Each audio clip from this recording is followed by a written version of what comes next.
Hello, I am Dr. Kezaala, a global health expert with over 40 years experience in health initiatives and communicable disease control across the globe. In this video, I'm going to talk about containing the cross-border threat and finally interrupting transmission in the current Ebola outbreak in Uganda and DR Congo. As of June 2026, the World Health Organization has activated its highest alert level in East and Central Africa. We are facing a complex cross-border outbreak of Ebola virus disease that, as of today, is confirmed in two countries, the DR Congo and Uganda. There is a growing population anxiety, and with anxiety comes need for information. This might also be associated with misinformation and at times wrong actions and overreaction. Here is the reality. We have the science, the logistics, that is isolation of cases in designated well-equipped centers, personal protection equipment, and disinfection. We also have the institutional memory to stop Ebola outbreaks. But this is only if we move faster than the virus and ensure close collaboration across communities and nations, agencies and NGOs involved, as well as communities that are actually at risk of further spread. Today, in this brief, I would like to give you an overview of the current situation, the science, and perspectives for this Ebola outbreak. The first cases of Ebola were recorded in DR Congo, then known as Zaire, and Sudan in 1976. Since then, there have been approximately 45 distinct recorded outbreaks. WHO counts each geographically and temporally separate chain of transmission as a distinct outbreak. By that measure, we have had 45 distinct outbreaks since 1976 to June 2026. The countries ever affected are 15 in the African nations, with sporadic imported cases in the US, Europe, and Asia. The largest outbreak was the one of West Africa of 2014 with over 28,000 cases. The second largest was in DR Congo, North Kivu in 2018 to 2020 with over 3,000 cases.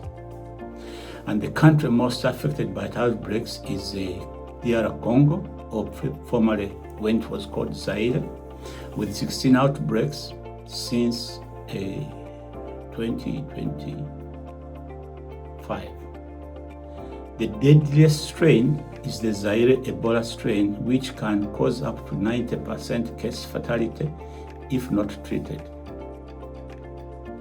The current outbreak, the 2026 in DR Congo and Uganda, is the Bundibujo strain.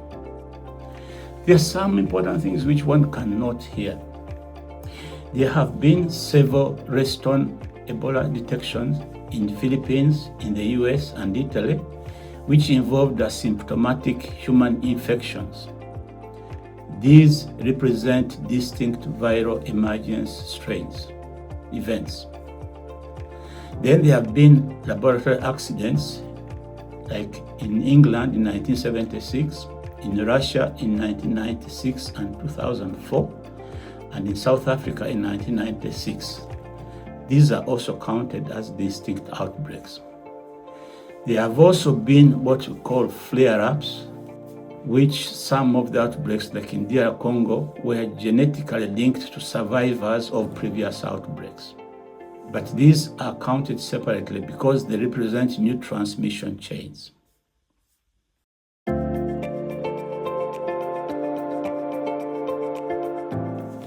Unlike single point or even single country outbreaks, the current event represents a regional crisis. This outbreak is driven by the Bundibugyo Ebola virus strain. As of last week, DR Congo has confirmed about 381 cases with 63 deaths. The situation is most severe in the eastern provinces of Ituri, North Kivu, and South Kivu, where unfortunately security remains volatile, making control measures very challenging. The outbreak has subsequently spread to the west of the country. Uganda has officially reported 15 confirmed cases and 142 suspected deaths, which would mean a significantly high outbreak fatality count that has now reached the capital of Kampala. A cautionary note here is that the figures that we can talk about are subject to different times of reporting and different reports.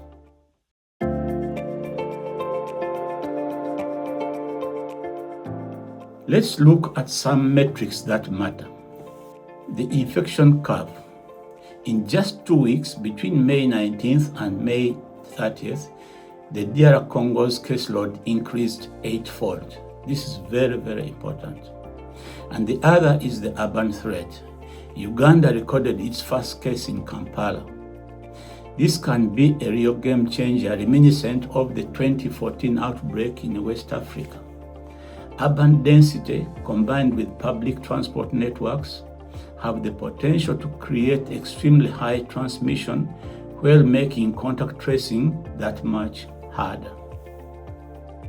To further illustrate the contact tracing gap, in DR Congo, contact tracing has improved from about 9% at the beginning to about 55%. But we need about 90% contact efficiency of contact tracing to break the chains of transmission. From contact tracing data, it appears that nearly half of the potential spreaders are currently unaccounted for.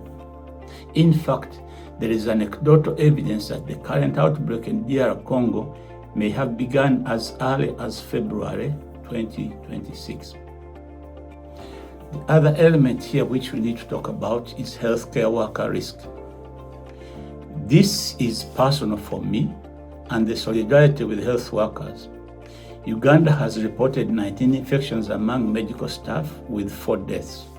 When our colleagues fall, the health systems weaken.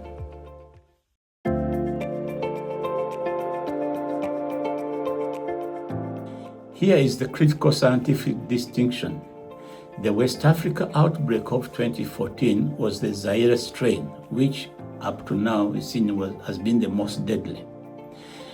We have licensed vaccines for the Zaire Ebola virus disease, but the current outbreak is different with the Bundibugyo strains. Currently, there is no licensed vaccine for this particular strain. It remains to be seen if there is efficacy of existing vaccines across different Ebola virus strains, and research is well underway. Without pre-existing population immunity, our first line of defense is old school public health. The rapid identification of each case, strict isolation with supportive treatment, and rigorous contact tracing. Aspects of health screening among population movements from identified affected areas can contribute to stopping wider transmission as well as calming population anxiety.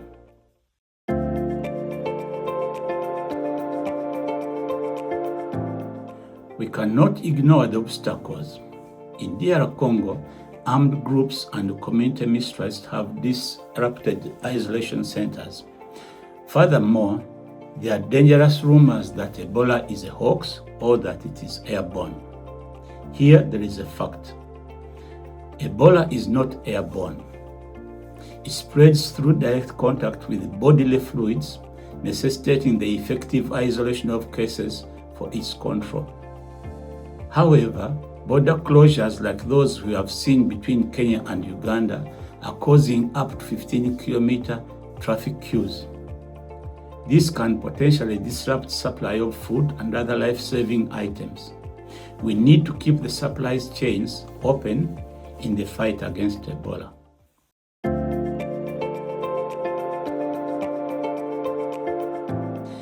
There is light at the end of the tunnel.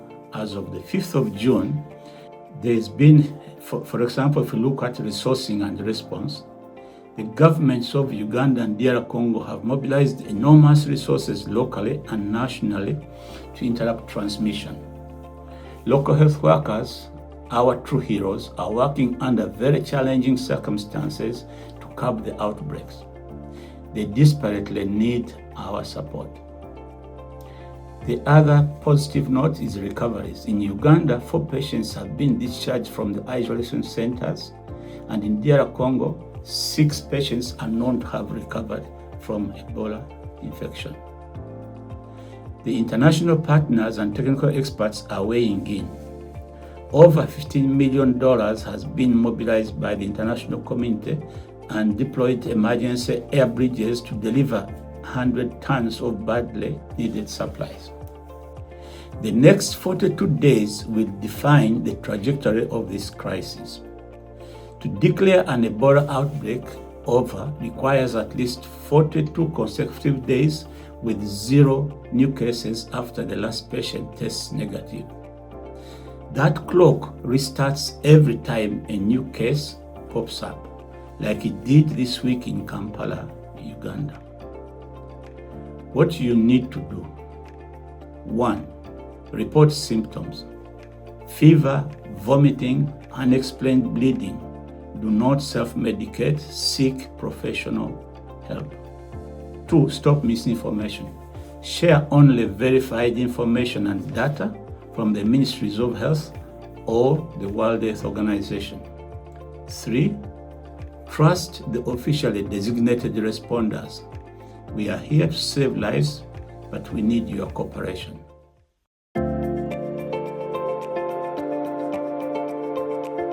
This outbreak is a test of global solidarity. Viruses do not carry passports. They require no visas. Disease transmission does not respect politics.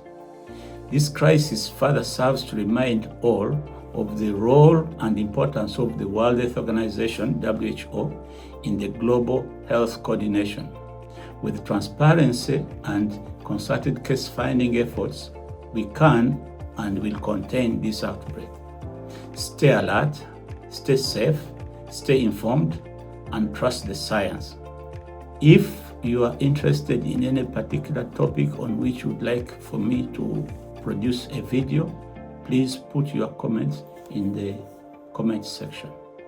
I am Dr. Kezaala, an epidemiologist and global health expert, signing off. Thank you.